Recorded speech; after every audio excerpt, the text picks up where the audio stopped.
I'm here this afternoon with another Fornethy lady, Debs, who's been kind enough to say that she'll speak. Now, for a variety of reasons, Debs can't appear on screen, and we're also changing her voice. But nevertheless, her personal testimony is going to be not only interesting, but of course personal. And it's another one of the testimonies from the ladies that have come forward as Fenthy survivors that starts to join bits of the jigsaw around what actually happened and also how events have affected people's lives. And there are some very sad parts to that, but as I've learned from doing a few interviews with the Fornethy ladies, there's all there's also some very encouraging aspects. So, Debs, I'm going to say thank you very much for joining me today, and thank you for having your small dog with you. Thank you very much, Brian. It's a pleasure. Okay. Well, the deal with the other ladies was that we didn't want to focus too much on what actually took place at Fenethy because that's a very hard thing to do. We know from all the things that have been written, there's quite a lot on the UK Column website, but from things that have been written and the testimony from the ladies to date, there's a lot of information about Fornethy and the fact that thousands of little girls went there and were badly treated. Some of them were abused there.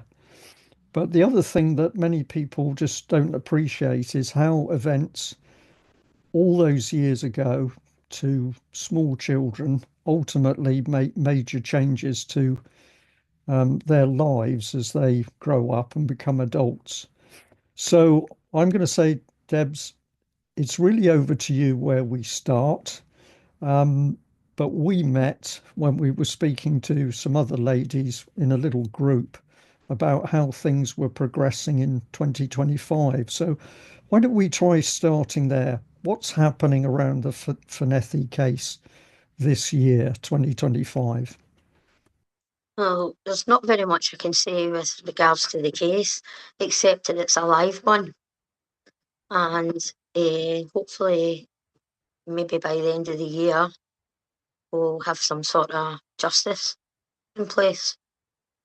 Things seem to be moving forward, but they seem to be moving at a snail's pace, or that's what it seems to us that have waited so long to get this justice. But as far as the case is concerned, that's going ahead and it's in published already in the press. And that's really all I can say with regards to the case. This is a very good point, and we'll stress it for the audience that at the moment there is a live case connected to Fenethy and the abuses that took place there. And it's very important that nothing is said or done that could interfere with the process of justice.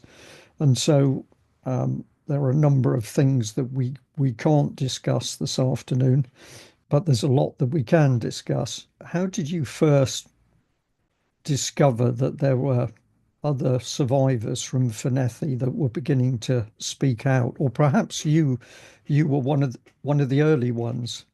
No, I wasn't one of the early ones. I was kind of the one in between. I actually stumbled upon it by chance through another lady that I know that does kind of awareness things. And I was watching a live on Facebook, and these ladies were standing with placards outside, whilst this lady that I know that has nothing to do with Fornethy was actually she was up at Parliament trying to hand a letter into Nicola Sturgeon or something. And the ladies were standing outside, and she said to them, what's this about? And all I could see was the Fornethy placards and the ladies shouting, no justice, no peace. And at the time, I was going through a 12-step recovery programme, and I had just dealt with Fornethy with my sponsor. I was told to take no ownership over that, but more can be revealed, as they say. And I saw that, I phoned my sponsor, and she was like, "Well, we can have a wee look into it. we can Google and stuff like that. So that was what we did, and collectively we came up with a telephone number of one of the survivors, and I contacted the lady, one of the ladies that originally started up the group, and I contacted her and said to her, no, in fact, I'd saw a seminar before that, just before that as well, in St Luke's, but I was already speaking to the lady in question, and it wasn't until I actually saw the ladies doing their testimonies that I thought, no, I need to be a wee bit more proactive here. I just can't just sit here and text the lady. I need to actually make contact with these ladies and come forward. And I think it was David Scott and his wife Leslie who actually were part of the UK column, and helped this case massively, along with yourselves, Brian, and others who have kept this out here in the public. Well, that's absolutely correct. David and his wife were there at the beginning in getting uh, the truth and the facts coming out about Fornethy, and that first conference certainly had an effect once it started to be circulated. Yes.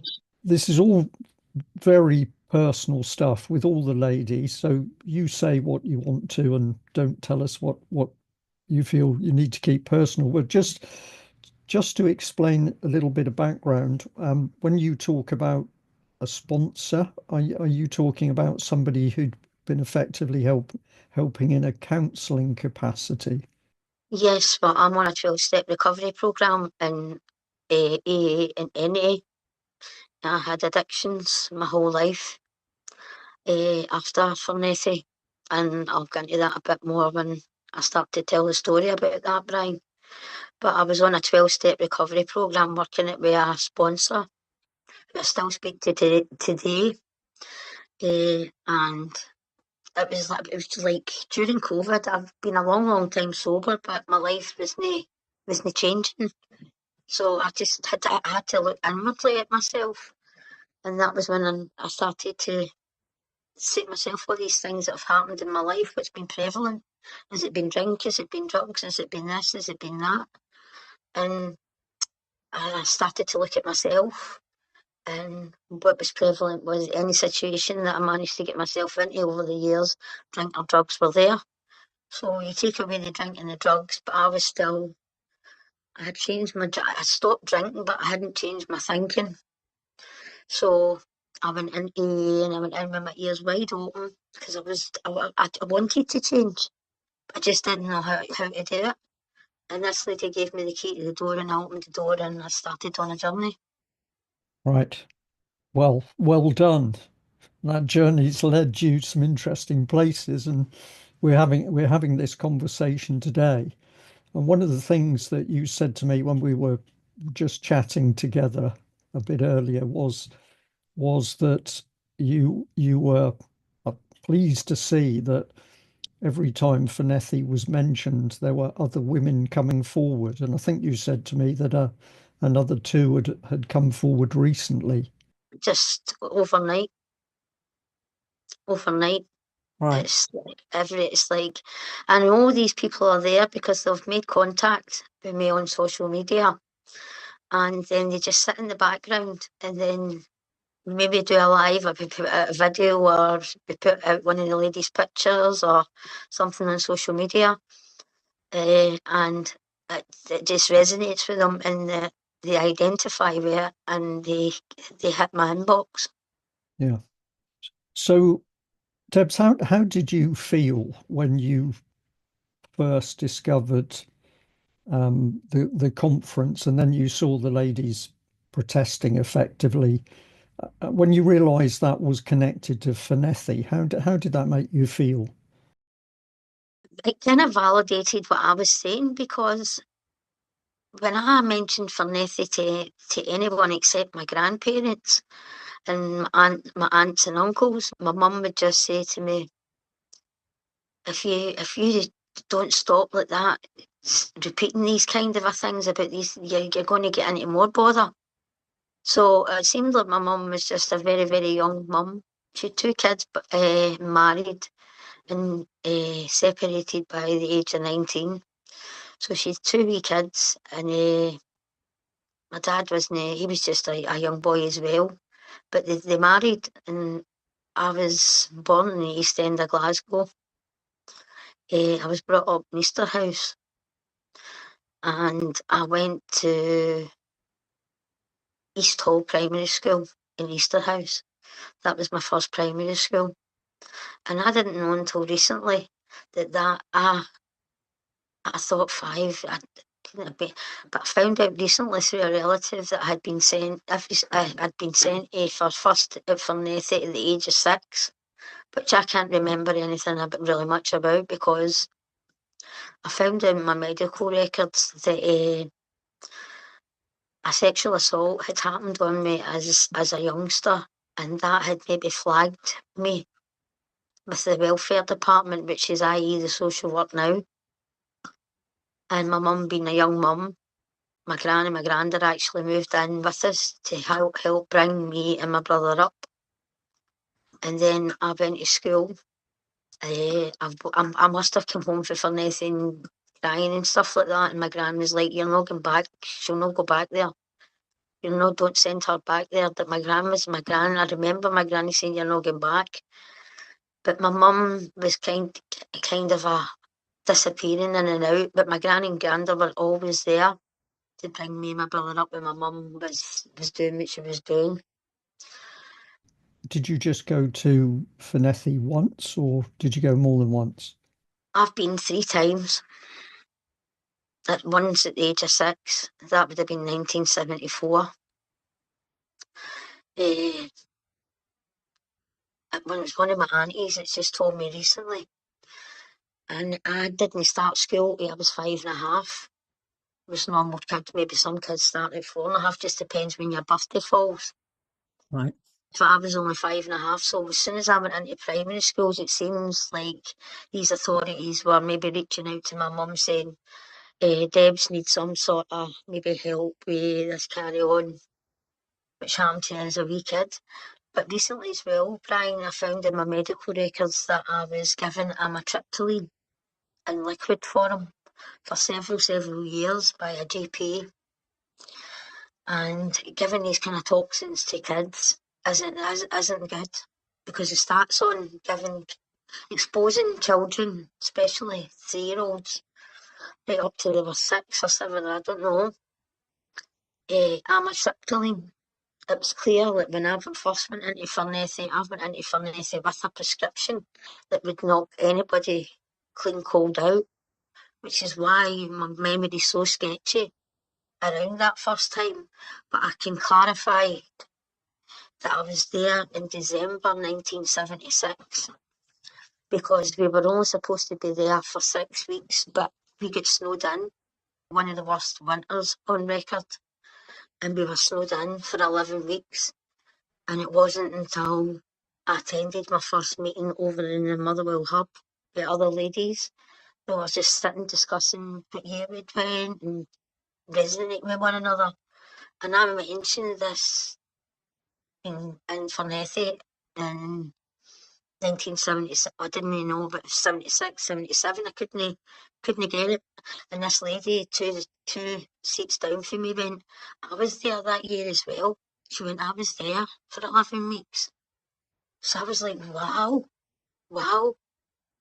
So, and then it was just absolute torture for the minute you were on the bus. See the minute the bus pulled out of the bus station to take us, they took your sweets off you, they put them in the bin. The atmosphere just changed completely as soon as you waved your parents away. Right. My parents signed for me to go somewhere. They didn't sign for me to be abused or mistreated in any way, you Yes. know? And to assume that and to say that is actually quite insulting, because my mother's still alive. You know, many women are, their parents aren't alive. My mum is still alive today. And I can hand on heart, my relationship with my mum isn't good, Brian. But I can hand on heart say she never sent me there for that to happen. Yeah. So just clarify, how old were you the first time you went and how old were you the third? Right, I was six, 8, and 11. Right. Okay. And presumably the second and the third time you knew what was coming, or you knew that you didn't want to go. Mm-hmm. Absolutely. Absolutely. I just knew as soon as I stepped off the bus, it was the exact same regime as it was before. And it was just do as you were told, or you were made to do as you were told. Yeah. So when you're able to sit down with other women who've been through the experience themselves, is it easy to talk to them, or is everybody um, still being careful and possibly a little bit of suspicion of each other? How do you get on together when you're with other Fenthy survivors? When we're together, we seem to all get on, but trust is a big for every single. You ask any one of the women, they'll say trust. We don't. Trust is a big thing, you know. So we all get bonds and we end up with rapport. Do you know what I'm saying? And pass the telephone numbers out, and if we need to speak to one another, that's what we should clearly should be doing. Right. I find it quite easy to speak to the ladies in a group situation, Yeah. but others don't, and that's their way.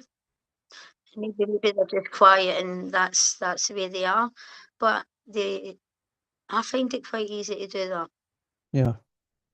So you finally get away from Fornethy. You don't go there, and you grow up. Is Fornethy something that stays with memories of Fornethy? Are they something that stayed with you, or as you grew up, did they fade? Is it something that disappeared into the background? No, it was never something that they faded into the background because after the last time at Fornethy, I didn't realise that you weren't allowed to go after you were a certain age. I didn't know that there was another place that they would have sent people that were misbehaving. But with all the time that I was taken out of school, Brian, I fell behind at school. Right. And my mum moved house 3 times, so I had 3 primary schools. So my primary school was disrupted, as in my wee friends everywhere I went. And Easterhouse is in the east end of Glasgow. Uh, and when you go from one area to another, it's kind of gang pack mentality, you know. So it was like people were arguing with people at the other side of the road. So when I was changing schools, I was going into different areas. So it was really hard to make friends, and I fell behind, and I would act out, I'd misbehave, I'd answer back, I'd no, I was just disobedient and stuff. Whereas I was never like that before. Never ever like it before. So as you go into adulthood, that Fornethy memory is under the surface for the whole time. At 13 years of age, I discovered cannabis, and that was when I escaped Fornethy. Right. When I started to explore and delve into the world of drinking drugs. And at 13 years of age, I started smoking cannabis. And right up until I was like in my 30s, it was like I partied and everybody stopped and went to work, and I was still partying. I didn't want to stop. So it was like I couldn't be I was masking my feelings with toxins Yeah. and alcohol. Uh, and this is something that stayed with me my whole life. And Yeah. it's very clear by doing a 12-step recovery program that that's my number one resentment was for Nettie. Why was I sent there? Do you know what I mean? A lot of whys. Do you know what I Yeah. mean? That I still haven't really got the answer to. Do you know what I mean? No, this is an interesting point, isn't it, Debs? Because um, some of the women have said, "Well, my parents thought it was a somewhere that I was going to go for a holiday." That's what my mum says. That's what my mum says. But it was every year I was sent somewhere. I was sent to another residential school. It was called Castle Toward. I was sent to Fascally Outdoor Centre. I think I was sent to another one just down the road for Fornethy. I can't remember it off the back of my, can't remember it now. But that's another 3 or 4 establishments, Brian, and I never had that experience that I had in Fornethy. Do you know, I went there, I had outdoor sports. You weren't force fed, you weren't hit, you weren't, people put hands on you, you weren't bullied. You know, you were actually treated like a wee human being, like a wee person, and given the respect that we should have been given. Yeah, And these people didn't use their authority as a means of control. that's a really nice thing for you to say, Debs, because when we're talking about these subjects, it's easy to feel that a lot of these establishments that were there to try and help children, particularly children who've got issues or problems, that they're all bad. So for you to say that you experienced good people operating in some of those other places, that's quite a nice thing. Hmm. Yeah. hmm So it just shows you that it wasn't the whole, you know what I mean, the, System. Yeah. yeah, it was just that one Yeah. that was flawed from the minute it opened its doors in the 60s to the minute it closed its door in the 90s. It never changed. Yes. Now, you've told us that the experiences you had as a little girl at Fenthy have impacted your whole life. I find it utterly incredible that we've heard statements from the Scottish government to the effect that the Fornethy survivors can't be brought into the redress scheme. They can't be recognised within that scheme because, well, they were only at Fornethy for a few weeks, and therefore it wasn't long enough for the government to consider bringing you into a wider support scheme. This to me is just outrageous. It's bizarre when their own committees are actually going against them and saying, we don't agree with what you're saying. And do you know what I'm saying? And it's unanimous. It's not even like down the middle on it. Any committee things we've raised about it. Yeah, Redress is the only option for the ladies that are pre-64 or pre-65 now, in order for them to access any of these trauma places or anything like that are connected with redress. So it's not just about the compensation, it's about the support that they need. And also, my ladies that are pre-64, they're getting old. We're all getting older, and time's ticking by. And yes, I don't understand this 42 days. So it was 42 days, 24/7. You were getting abused physically, mentally, or in other ways, and that isn't long enough. yeah, Well, I've heard of people that have been in institutions for, say, a week, and say something happened to them, and redress have paid them a massive amount of money. It just doesn't make sense. yeah. They keep saying about these files and stuff like that. Now, some of they've got bits and bobs here and there, so there is a paper trail, right? But they ordered the destruction of the files. So instead of asking people instead of asking me to say for me, if they just say to me, "Can you get these files, Debs?" and I can't access them because they've ordered the destruction of my files. I think that's just gaslighting me because they've got me going round and round in circles looking for files that they know they ordered the destruction of. And these are where, for me, the the wider public has to really start to think about what's going on, because I would have thought that for the average person would say, well, nasty things do happen, but when they happen, we have to delve into them. There has to be an investigation. We have to discover who did what, and if people have broken the law, they have to be brought to justice. But everywhere, the government south of the border, I'm down here in England, you're north of the border in Scotland, but wherever you are in the United Kingdom, the government policy is that child protection is paramount. and it's everybody's responsibility. And therefore, you would expect that when it's discovered that children, and particularly very young children, have been abused, the government would be on the case. They would be investigating. They would be making sure that the records they got were preserved and brought to the surface. You would expect the police to be, I don't like the word proactive, really getting stuck in to investigate what happened. But all of the ladies that I've talked to so far all indicate that there's been this just casual reaction to the fact that thousands of young girls went through a facility and a huge number of them suffered some form of abuse. I do you have an explanation as to why the government reacts in such a um, I've no idea. I've no idea why they would. It's just maybe trying to hide a bigger picture or something. I really, really don't know. I really don't know. I can't answer that.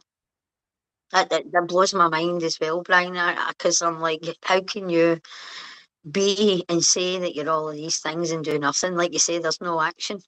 There's no action. Just no action. or the action is sort of lackluster. It's they do it, but they don't do it willingly, and they don't do it in a way where you sense they're really looking to get to the bottom of things. And okay, a lot of the time people say, "Oh, this is incompetence," departments and the government and even the police are incompetent.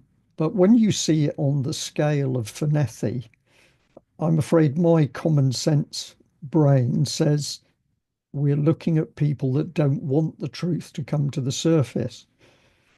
Do you think that's a bit of a strong thing to say? No, I don't think it's strong. I actually think it's quite mild because there's clearly something that they don't want shrouded in secrecy, like you're saying. I do not know what it is, but whatever it is, they do not want to play ball, and it's like Pandora's box. They don't want to open it. That's what it's like, but they cannot ignore it. They cannot ignore it. Do you know what I mean? The state really, really messed up, and they've given us an apology. That's an admit. They've admitted the abuse happened, which was really, really strange. It was good to get it, but it was really, really weird because it was like the government was just starting to play ball, and they weren't. Glasgow City Council wasn't even answering their calls, their emails or whatever, and they put pressure on them to answer them.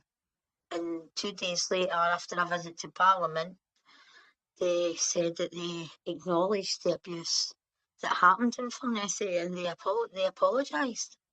But they done that behind closed doors. They never did it to our faces. We didn't even know it was coming. So it's like a game of chess for them, Brian. It's like one step forward and those cha-cha slide to the left. It's really it's like the government was starting to play ball there, and now it's just like the case is happening, and now everybody we just cannot talk about it in case it jeopardises a case. Yes, I I was not surprised when I first heard from one of the ladies that it had all gone quiet now that the case was running. Because it's such an easy excuse. The government says, "Oh well, we can't comment on Fenthy, and we can't do this and we can't do that because we don't want to prejudice the case." Mm-hmm. And so, to me, I wasn't actually surprised that there'd been progress, and of course, there'd been a lot of excitement towards the fact that there was going to be a live case um, concerning one of the staff members of Fornethy. But yes, it did provide I think um, it provided an opportunity for the government to say, oh, well, now we can't do anything. And that's going to be until effectively the end of the year. Yeah. Yeah. But the Fornethy ladies haven't been quiet in the background. No. And I think that's been very good to see. And of course, if you've still got more survivors coming forward, that's even more important because numbers and testimonies count. Yeah, yeah. Have you when you joined with the other ladies, so you came out the woodwork as another survivor, do you or did you get the opportunity to tell your story to somebody within Glasgow City Council or the government or the police? I made a statement to the police. I actually phoned up and asked for a desk appointment at my local police station. And when I arrived at the police station, there was designated officers from a team of the abuse inquiry sitting in there. I just walked in myself. I gave a statement in there and they gave me a crime reference number and told me that someone would be in contact with me. A few weeks later, I received a telephone call from the police in Dundee or somewhere, and they came and they took a statement off me. And I've got to say, Brian, they were very, very proactive. They were very, very good, and they were. I was in actual moving house when I was giving my statement, and they adhered to all that.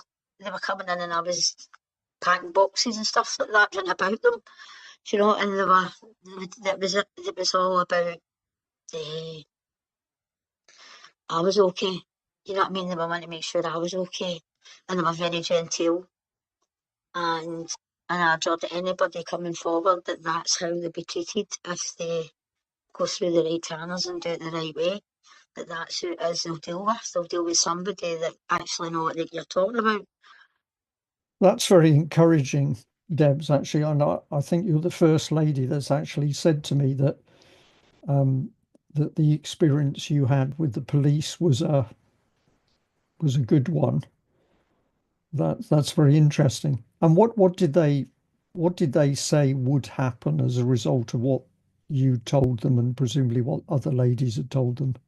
They never really told me much except my statement. I think my statement was handed into the child abuse inquiry. They just said that they would be in touch, and then I got a letter through the door telling me that somebody had been charged, etc., etc., and then that's as far as I can go. We'll say to the audience we just had a 30-second break because the dog needed to come in. We've been talking quite a bit about dogs because they're very good for keeping everybody sane. Well, that's my experience. Yeah, well, in my experience, I mean, after that, there's not really much that they actually can do. But where we're concerned, it's up to us then to reach out to like organisations, or the organisations start reaching out to us. Yes. Eh, so if I was expecting the police to do anything else, I really can't expect anything else from them. But my experience when yeah, it was traumatic. It was upsetting. I was up, down, I was all around with it. But they knew, when even when they were pushing it a bit, they were calling time on me. No, that's enough for today or whatever, and we'll come back next week, Debs, and they carried on, and the statement was read out to me, and then before I knew it, there was somebody had been arrested and been charged. Yes. Yeah. And of course, the significance of the case is that if somebody is found guilty of doing something, then that's like a rubber stamp on what you've all been saying. And Yes. if the decision of the court is that somebody isn't guilty, and that this is what justice is about, that people may be found guilty or not guilty, but if they're found not guilty, that means that you it seems to me that means that Fornethy ladies have still got an uphill path because it's still convincing some people that what took place is important enough that the government does act. Mhm. I'm not sure I've explained that very well, but I think the court case is significant. If the person in question, when it's innocent until proven guilty, Brian, do you know what I'm saying? So this lady is innocent until she actually is proven guilty. And if it's proven not guilty, it means then that the government can't hide behind this, like stop behind the case and say any procedures that for here on in. They've got to be more proactive with this, like they promised, because they've actually made promises. So, and things were moving forward. Things were really moving forward. The lady was listening. The lady was listening. The deputy first minister, she was listening. But then when the case got continued to further on in the year, it was like we can't have any further more discussions, which I thought was wrong because there was still a lot of stuff that we could have discussed.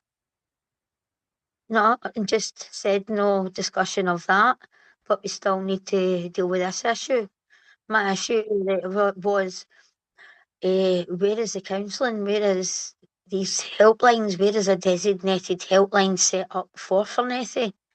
Now that the system in the States actually admitted liability, whereas if you're not going to give us redress or give the ladies redress, where are all this support for us? That was going to be my next question here. But when I asked her that the first time, she gave a list of numbers that we'd already got, and we know all these numbers. You need to wait about 5 years, 6 years, 3 years, 2 years on a waiting list, and you just go round and round and round and get lost in the system. We need to help. We need to help. We need it now. Yeah, this is a very good point, and I didn't realize this, that there still wasn't um, a specific help system around Fenthy, that all you had available was the existing arrangements. And as we've said, a huge number of women have come forward over Fenthy and are still coming forward. The thing that gave Fornethy the push was I was on TikTok just to buy things off the shop, the TikTok shop, and I searched in the bar for Nettie and nothing came up, just the odd article or the odd picture or something like that, but nothing. And I knew in there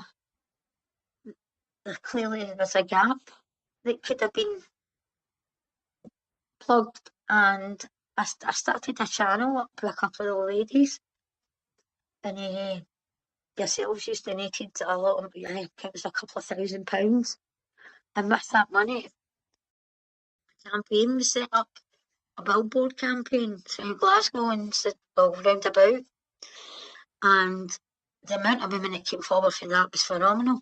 So Really? that, yeah, yeah, yeah. So this is people that saw billboards on the street. From Glasgow, yeah. And Wow. even the people were coming forward saying that my mum, people had passed away. I've had their daughters coming forward and saying my mum was there, and it hit so many people. Right. That hit so many people. I'm going to thank you for telling me that campaign partly came about due to the support from UK column viewers, because yes, a lot of people did donate to try and help the Fornethy ladies, and for you to say that as a result of those donations and of course the work of the ladies to get those billboards out, that meant more people came forward. That's really very encouraging. Absolutely, we couldn't have done it without your donations and without the billboards, because we were kind of stuck on what did we do next. But and somebody came up with that idea, and the next minute there was a few billboards like east, north, south, east, and west, like on main busy roads where people in public transport, you could see them out walking, you could see them in the cars. I mean, they were massive, massive, and the impact that they had, along with just pictures as ourselves as the age that we were in, a wee brief bit of a story, and just playing it along with music seemed to hit the younger generation, because we've got to remember that there was people there 80s, 90s as well, so there's people there 15, 20 years younger than me, so they're younger. This is a very important point. So many, just took arms and legs after that. And it was all to do with that billboard campaign, because people were then going, "What's Fornethy? What is that?" They were actually starting to research it and stuff like that. And when I set up that page on TikTok, I was inundated with other places, other homes, and other establishments. The impact that had was tremendous, but it also brought another load of people from other establishments. And I couldn't deal with Fenthy and all these different places. It was pulling me in all sorts of directions. So through that, other places have now came forward and set up pages, and are now in a bit of cause and stuff like that. So it didn't just help us, it helps a lot of other people as well. Do you know how many Fornethy survivors have actually come forward now? Hundreds and hundreds and hundreds. And I'd still say there was thousands out there. There's got to be a good between 200 and 500 days. It's just stand here just now. 200 and 500. But I reckon it's in the thousands, Brian. Thousands, because a lot of people haven't told their families that we feel the shame. We feel the shame that these other people should be feeling the shame for, you know what I mean? And we carry it. And a lot of people can't even talk about it. A lot of people still can't talk about it. And that's what I do. I do a hell of a lot of talking on the phone, and people's in my inbox, and I just try and guide them the best that I can. And I'm not going to be able to do that without a 12-step recovery programme in my life, because I don't run my show anymore, Brian. I'm doing it my way doesn't work. You know what I mean? So every day I get up, I win my will over to somebody greater than myself. And but I'm 5 years in November that I'll have been thinking like that and operating like that, and it wasn't working. Like I said, even though I'd stopped drinking and drugging, I was still getting myself into situations and behaving in certain manners, and that's all deep rooted. Get it like pity party, because you feel sorry for yourself and you blame everything on Fornethy. Poor me, poor this, poor that. But there's not going to be that's a disgrace and horrifying. But you've still got to live. You've still got to find a way. You know what I mean? So it's either going to be hard or it's going to be easy. It's left me virtually housebound with illnesses upon illnesses. I've been dealing with addiction problems for my teens. I've been dealing with psychological problems for my teens. I've been dealing with gynecological problems for my teens. I've been dealing with all sorts, all sorts. Last question for you, really. That you got an audience watching and listening to you now. What would you like people out there who they've been listening to what you've been saying? I suspect that quite a few of them will have listened to some of the other interviews that I've done with Fenthy women, Fenthy survivors. What would you like to say to the audience? What would you like to ask them to be doing in order to support the Fenthy women? Are you talking about ladies coming forward, or just the ladies in general? Well, let's say both, because you mentioned that, and I think that is an important point. For the ladies coming forward, I would tell them that don't be afraid. There's nothing to be scared about. And if you are scared, or you've got any apprehensions whatsoever, you can actually inbox us personally, and it's us that will deal with you from Nethy Voices TikTok account. There's a few of us on that account, and you can reach us in there. You can PM us, and one of us will hit your inbox, and we'll come back and we'll speak to you personally, and we'll deal with you from there. Don't be scared, and you've got nothing to be ashamed of. Yeah. Nothing to be ashamed of. Yeah. Okay, so that's for the ladies. What about for the wider audience? What would you like them to do? Just to understand that this happened. Why did this happen? Please try and find out why this was allowed to happen for 30 years, and estimated 60,000 little girls went through the doors. Why was that allowed for 30 years? Yeah.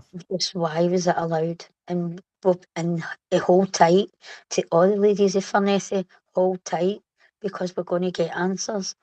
But just be very, very, very careful about what you're talking about and who you're talking to, which is why I'm saying actually reach out to us and make sure it's us that you're speaking to. People who've lived it and also understand that things are not straightforward when you come to get justice for this sort of thing. Child abuse is a really hot topic, and it isn't as straightforward as everybody might think in getting the right action by the state and justice. That probably is my last question to you, Debs. I mentioned the word justice. What does justice mean to you? If you could, you know, if you could, what's the expression? Wave the magic wand. What would you like to happen as far as Fornethy's concerned?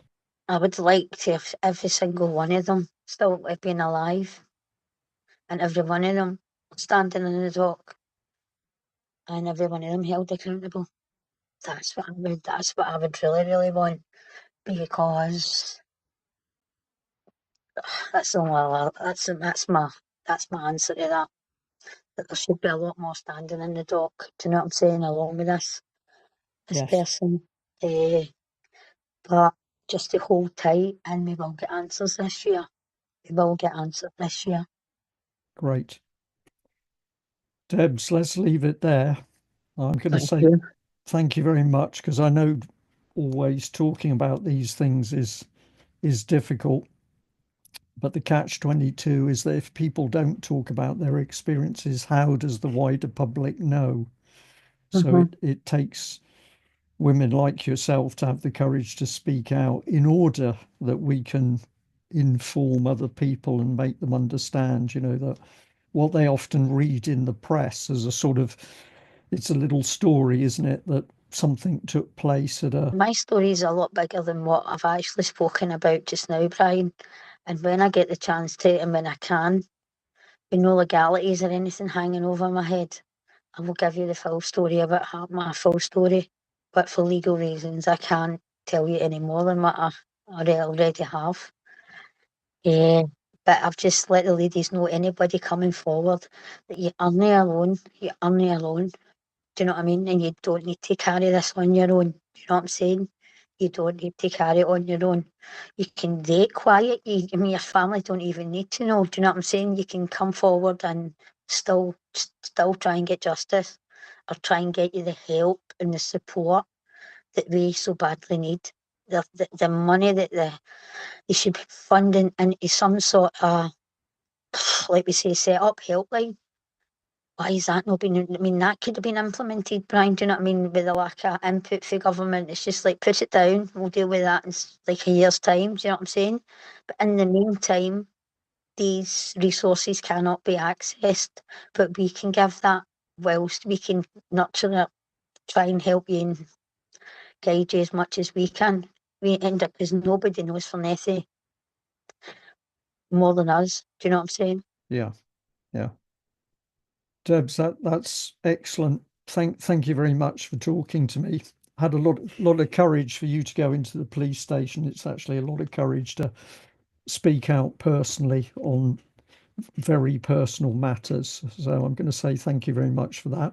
I know that there's another lady who's going to do an interview with me in the not too distant future, and I really hope there'll be more that UK Column can help you get your story out there and make people understand what this thing is really about. Can't thank the UK Column enough for keeping with us and keeping it going, just keeping it going. And anybody that's listening to this, if you go into the UK Column and type in Fornethy, there will be a series of articles, and you can read all about it. You can get the background. You'll get a gist of what's actually happening, and etc., etc. Because it's like a wee mini series, and it tells you all about Fornethy. as well as all the gutsy women that have done this wee show for you, Brian. Yeah. Thank you very much for that. Okay, Debs, let's leave it there. Thank you. Thank you. Bye-bye. Take care.